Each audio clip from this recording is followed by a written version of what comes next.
Well, hello, ladies and gentlemen. I have a word. How are you today? I'm great. Looking juicy. I need to stop with that late night snacking. Right. So today we have Proverbs. We have Proverbs 1. Um, I'm not really sure what's up with this because it's like a couple of things that I want to do within the first couple of chapters, but let's see where God takes it. Right. Not divining. So Proverbs 1. I wanted to, in my original um, unction, it was Proverbs 1:20. So I'm going to just go ahead and start it. Proverbs 1, chapter 20. Wisdom crieth without. She uttereth her voice in the streets. She crieth in the chief places of concourse, in the openings of the gates, and in the city if she uttereth her words, saying, How long, ye simple ones, will ye love simplicity? And the scorners delight in their scorning, and fools hate knowledge. Turn you at my reproof. Behold, I will pour out my spirit upon you. I will make known my words unto you. So he's saying if you turn away from your nonsense, you're wanting to be ignorant and take my spanking, then you will be given wisdom as well. But you have to be willing to go through my test, my whooping, in order to receive my wisdom. God says, I'm not going to give my silly child my wisdom. Because what is he going to do with it? Nothing. Or he going to go out and tell it to an enemy and end up getting his own behind killed by spreading my wisdom to enemies instead of keeping it for himself to stay safe, right? So he says, Return you at my reproof. Behold, I will pour out my spirit unto you. I will make known my words unto you. Because I have called and ye refused, I have stretched out my hand and no man regarded. But ye have set at naught all my counsel and would none of my reproof. So he said, I've come to you, I've talked to you, I've chastised you, and you're not trying to hear me. And he said the whole point of gaining wisdom is to keep you from the evil man and from the whore. Right, he said to keep you out of whore's bed and to keep you from falling into a trap with the evil man. But he says, you're not even trying to hear me. You don't want my chastisement. You don't want my instruction. You want to do what you want to do. So this is what's going to happen. I will laugh at your calamity. I will mock when your fear comes. This is what God is saying to you. He's like, I'm going to laugh at you since you swear you know everything. Since you know more than I, God, and can get through life without me, God, I'm going to laugh at you every time you mess up. I surely will. Every time something stank happens to you, I'm going to laugh. And I don't care. The same way you don't care about listening to my instructions as the Heavenly Father. So when your fear cometh as desolation, and your destruction cometh as a whirlwind, when distress and anguish cometh upon you, then shall they call upon me. But I won't answer. He said, you're going to feel it. You're going to feel it 1,000%. And then you're going to be like, God, God, God. And God's going to say, nothing. Exactly. He just said, for they shall call upon me, but I will not answer. They shall seek me early, but they shall not find me. Meaning, okay, so then you're going to start looking for me in the morning time because you know what? The morning time is God's time. So he said, no, you ain't going to find me there either. I'm going to change my schedule, right? God said, y'all be swearing y'all sleep, right? For that they hated knowledge and did not choose the fear of the Lord, right? You ain't want, you hated to know anything. You don't want to know anything. You love being ignorant. You love staying in the past. You don't even know anything about the past, right? People are out here trying to dredge up the past and don't even know the facts about the past, right? Anyway, for that they hated knowledge and did not choose the fear of the Lord. They would none of my counsel. They despised all my reproofs. So God said, you didn't want to listen to nothing I told you. And then when I was whooping you, you still had the nerve to say it like, it don't hurt, it don't hurt. Okay, well, we'll see, says God. Therefore shall they eat of the fruit of their own way and be filled with their own devices. For the turning away of the simple shall slay them, and the prosperity of the fools shall destroy them. But those who hearken unto me shall dwell safely and shall be quiet from fear of evil. So you will be safe, you will be covered, and you will have God's favor. You will be safe, covered, and have God's favor if you remain under God's instruction, under God's laws, and under God's care. Right. Otherwise, you will be thrown out, cast out like a piece of trash, and set on fire like they did back then. They burned their trash. Of course, there was no trash man coming to pick things up, so they had to burn their wastes. So that's what he does. God believes in burning some stuff up. Yes, he do. God loves fire. He says, I am the divine fire. I am the ultimate fire. I am the fire that can never be quenched. Right. So he says, I will let you self-destruct. I have no problem with that. You can self-destruct now. God says, since you threw everything that I sent your way by the wayside, since you said, I don't want Divinia, I don't want Raffaello, I don't want Jesus, I don't want to be corrected, I want to continue to live nasty, disgusting, and be broke, busted, and disgusted. God said, fine, do that, but stay out of my daughter's face, Divinia. Stay out of Divinia's face. Stay out of Raffaello's face. Stay out of everybody's face who proclaims to be a Christian, because at the end of the day, I'm going to cause you to stay out their face anyway. You already chose not to be a part of their program. Meaning you already chose not to have your oil. You already chose not to throw away your bishops, not to get rid of your bishops. You chose to get all kinds of bishops, all kinds of other pieces, all kinds of puzzles going. Right. I said get rid of your bishops, and y'all started playing crossword puzzles. Y'all started doing word search puzzles. You started playing chutes and ladders. You started playing Monopoly. You started playing checkers. I said get rid of your bishops. We only had one game to play, which was chess. Right. Spiritual chess. Get rid of your bishops. Make sure you have enough oil and so you can get yourself clean. You said absolutely not. I want no part of that. So once again, why are you still in Divinia's face? Right. Why are you harassing Divinia when you said no to everything that she stands for? You don't want it. Right. I don't understand. I do understand why it's not clicking, because you are all mentally disabled, right? You're mentally disabled. You're mentally corrupt. You're drugged out to the point to where you have no type of conscience. And that's what's wrong with you people. You all have no conscience any longer. And God says, I love it. Because I am the great recompenser. I am karma at its finest, God says. And God says, I am so glad all of you people are running around here laughing and joking and playing with Divinia. Because Divinia is little God right now. Divinia is little God. You know how you have a CEO and he has a representative? Well, Divinia is a representative, right? She's a little God right now. See, Jesus was a little God then, for that era. Divinia is a little God now. And you still are acting like stone cold ignorant fools, right? Even more so, right? So with that being stated, because at least in Jesus' time, when they told Jesus to go away, Jesus went away, people left him alone. No, you told Divinia to go away, she went away, and then you chased behind her. So no. God said, I love all this. This is the stuff I love, right? This is the stuff I love. I love the evil man. I love the whore, God says. He says, you know why? Because I love to give him his karma. I am the great amen. I am the great I am. I am the great karma, right? So, yes, I am the great recompenser. So, don't look to Divinia to slay you, delay you, fillet, and flambe you. No, what's going to happen is God am the great recompense. I love flambe, says God, right? I do. I love that stuff, right? God says that's what I'm going to do to all you people. That's why I always threaten people with fire, God says. If you ever read anything, I always threaten people with fire. Right. Sure do, God says, right. I protect my people with water, and I threaten people with fire. I kill you with fire and threaten you with water. I mean, protect you with water and threaten you with fire, God says, right? And I always keep my threats, because my threats are promises, God says, right? Absolutely. So,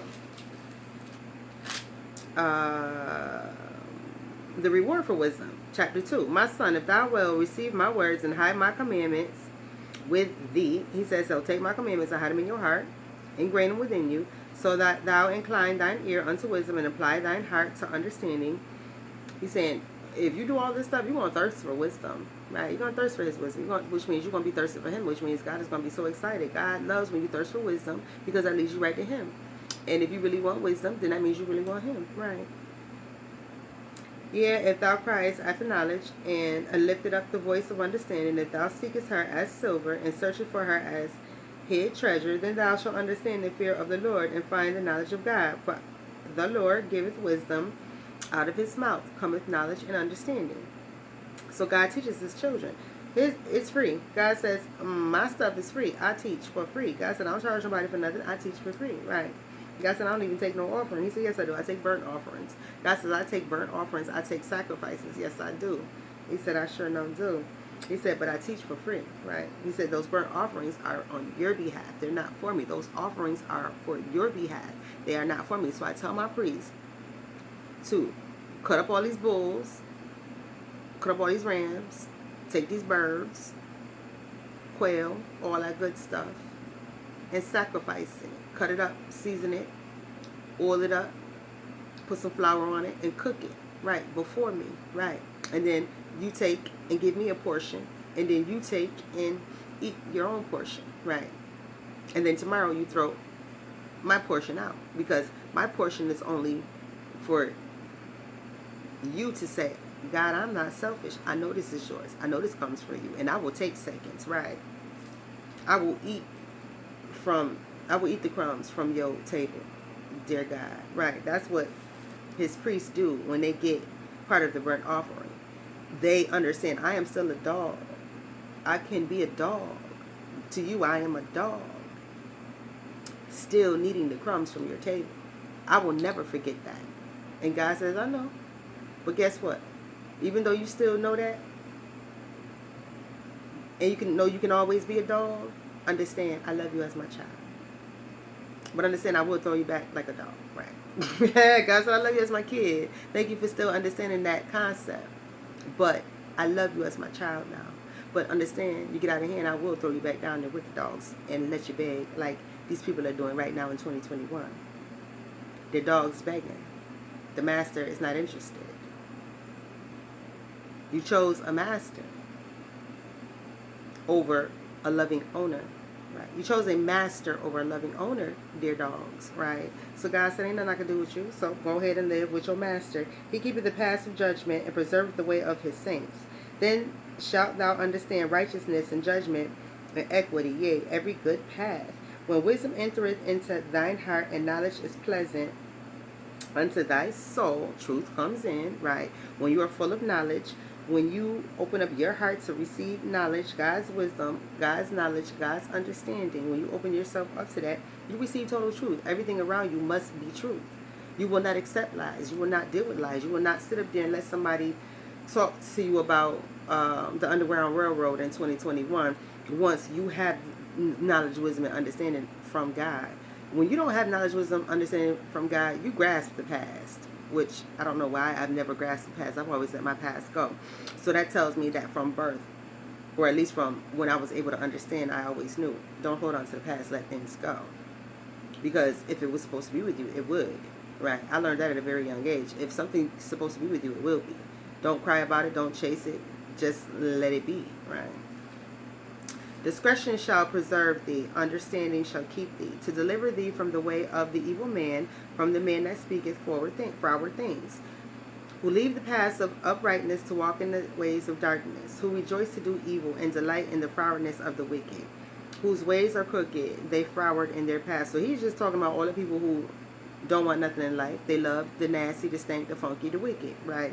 But then they, get mad when the stank, the funky, and the wicked come to them. You love the stank, the funky, and the wicked. You love going to these stank, funky, nasty clubs.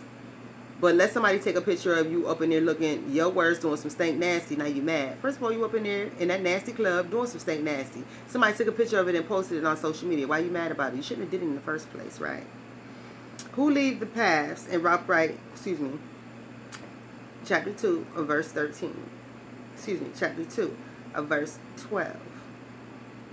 To deliver thee from the way of the evil man, from the man that speaketh froward things. 13.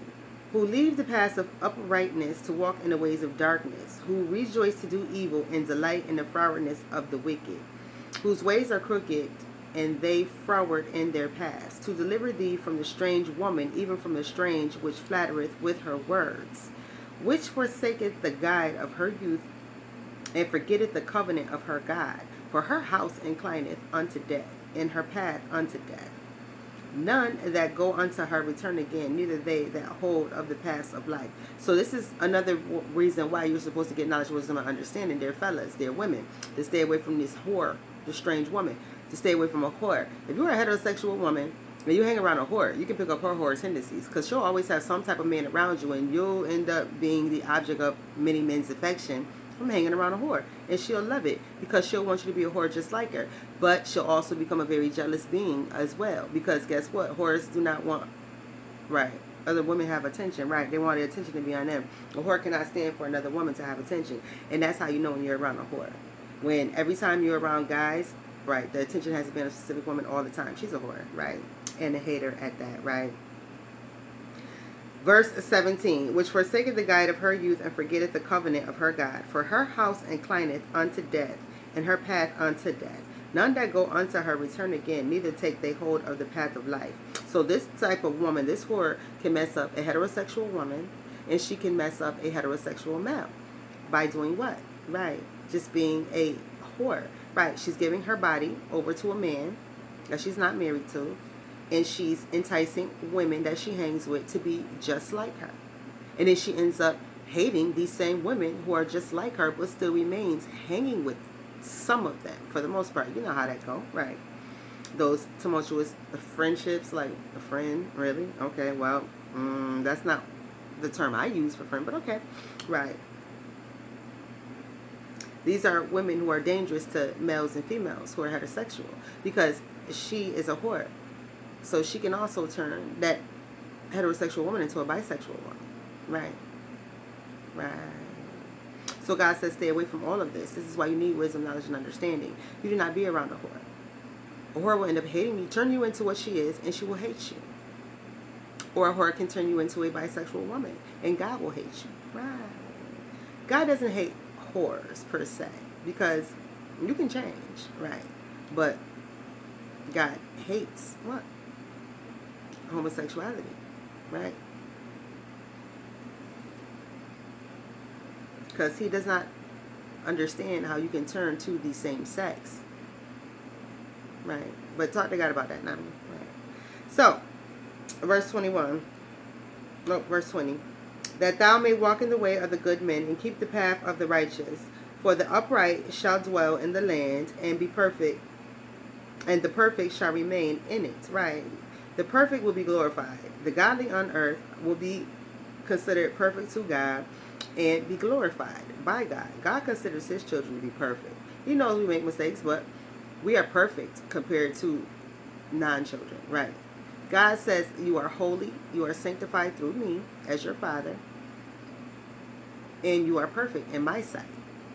You can do no wrong, even though you do wrong and I chastise you and correct you.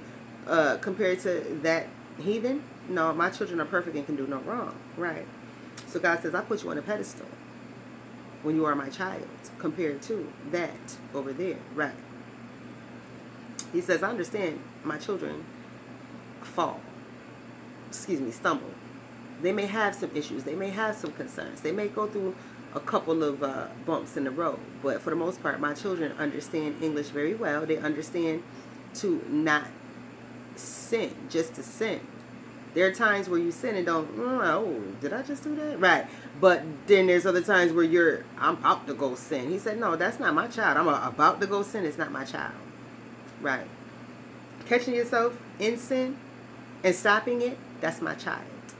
Trying to prevent sin, that's my child. But you can't prevent all sin, because everything is sin to God, of course. So, but running to sin, nah, you're not my kid. If you love sin, you're the other man's child, right? God said, if you love sin, you're the other man's child. Go ahead, right? So with chapter 1, Proverbs chapter 1, verse 10. My son, if sinners entice thee, consent thou not. If they say, come with us, let us lay in wait for blood. Let us lurk privy for the innocent without cause, evil people. This is evil people, right? God is telling his son, if evil people entice you, right? This is evil people enticing God's kids. Let us swallow them up alive as the grave and whole, and as those that go down into the pit. We shall find all precious substance. We shall fill our houses with spoil. So this is the evil people talking right now. The evil people are trying to entice God's people. They're like, yo, let's go lay in wait. Let's go seek out blood. Let's go mess with the innocent without cause. Let's go be trolls. Let's go be imps. Let's go be sludge, right? Trolls, imps, and sludge. Let's go do that, right? To the innocent, let's just go mess with innocent people for absolutely no reason. That's what we do, right? We shall find all precious substance, and shall fill our houses with spoil. Cast a lot before us. Cast a lot before us. Let us all have one purse. What they're saying is, let's, first of all, they're saying we about to go steal some money. We about to go steal some property. We about to go, rape some chicks, right? We about to go do some real nasty, foul, ignorant stuff, right? And they're trying to, he said, God has said, if people come to you trying to entice you with this type of stuff, right? He said, walk not thou in thy way with them. Refrain thy foot from their path. Verse 16, for their feet run to evil and make haste to shed blood. Surely in vain the net is spread in the sight of any bird. So he said, whoever, these are the type of people who, they don't care. They don't have a target. Any and everything goes, right? And eventually they're going to turn on the people who running with them, right? So watch yourself what God said next. Surely in vain the net spread in the sight of any bird, and they lay wait for their own blood and lurk privily for their own lives, right? He said, these are the type of people who will turn on their own. And eventually they end up killing their own self, right? Playing their own self, right? So are the ways of everyone that is greedy of gain, which taketh away the life of the owners thereof. So God was just warning you, after all I just said with verse with chapter 1, verse 20, all the way to chapter 2, verse 22, God was warning them. This is why you need wisdom. This is why you need understanding. This is why you need knowledge, for total guidance, to keep you from getting mixed up with people who eventually will have you killed for running with them, and eventually will kill themselves for playing with themselves, right? They will play themselves out and end up getting themselves killed, or wanting to take themselves out, right? Because somebody might be close on their heels and they'd rather take themselves out, right? Or went crazy to the from doing so much evil to other people, because God said, I'll tear up your mind when you do too much evil. I have to stop you from tearing up your mind if I ain't gonna tear up your body, right? God said, I'll find some way to stop you. Trust and believe. I will always find a way to stop an enemy of my child, whether it be me taking your mind out or your body out, right? Right. He said, you don't only want to take your soul out. He said, God said, I let you be in control of your own soul. You decide whether you keep your soul or not, right? He said, I don't make that decision, but I take out your mind and I will take out your body physically, right? I make you go crazy, or I put you in the grave, right? Or I make you go so crazy you put your own self in the grave, right? So God said, watch what you say. Watch what you say, right? So when you reject wisdom, that was chapter 1, verse 20 up to 33. And then the reward of wisdom is chapter 2, the whole chapter 2. And then I did chapter 1, verses 10 through 19, to let you know what God said about hanging out with greedy, nasty, funky, stank people. They will take you out and eventually take themselves out.